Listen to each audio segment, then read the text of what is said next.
turabakunda kandi tubahaye ikaze. Uyu munsi wa none ubuzima buzima, inzira ndende, amagara mazima. Twubake imirire mizima kugira ngo tugire ejo hazaza hazima.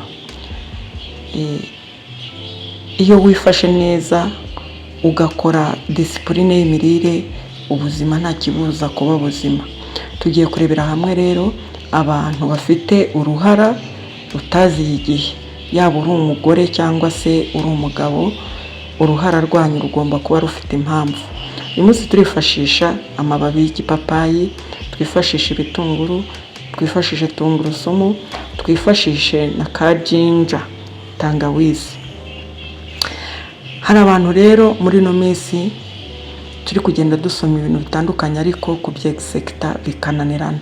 Uyu munsi niba ufite uruhara rutaziye igihe, rutari urwo mu busaza, rwose ufite ikibazo.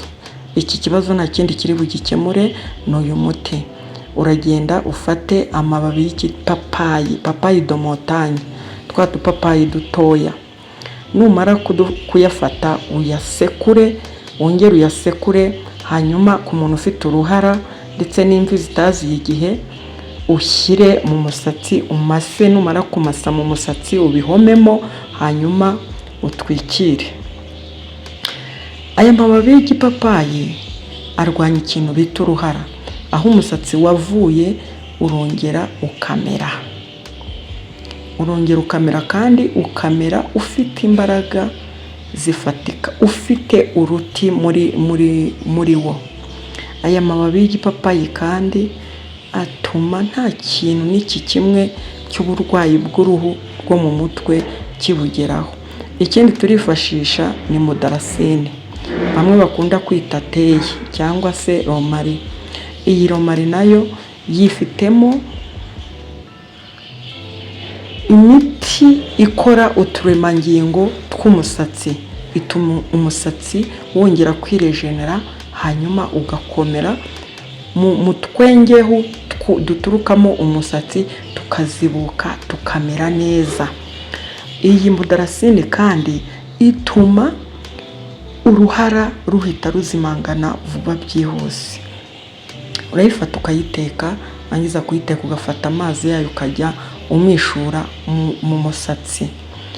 Wamara kumishura mu musatsi ugapfuka kugira ngo nyine ihamemo. Ikindi kintu turi bwifashishe ni igitunguru. Byaba byiza ibi byose ubivanze, wamara kubivanga ukongeramo kajinja.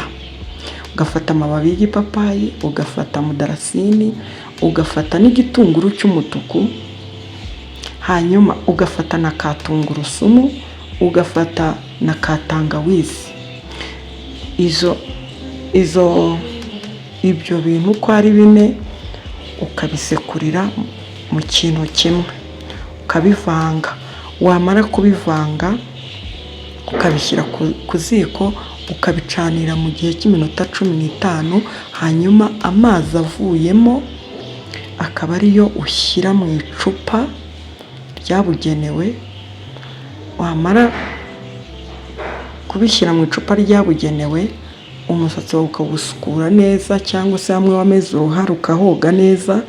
Wamara kuhoga ukajya umishuramo iya mavuta ukoresheje rya cupa ryabugenewe. Aya mazi uteramo uyashyira mu musatsi.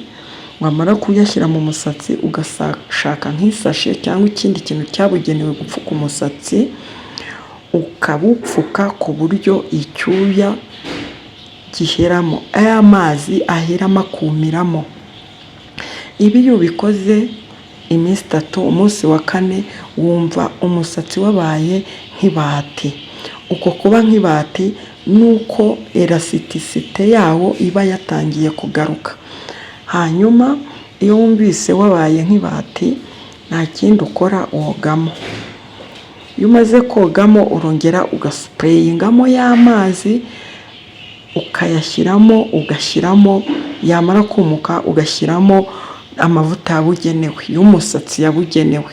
Apana igikotoro, oya, ushyiramo andi mavuta yabugenewe y'umusatsi. hanyuma ukazinga udututa. iyo ubikoze igihe kingana n'ukwezi, hahandi hari uruhara hatangira kuboneka umusatsi ushobora gufatisha intoki zawe.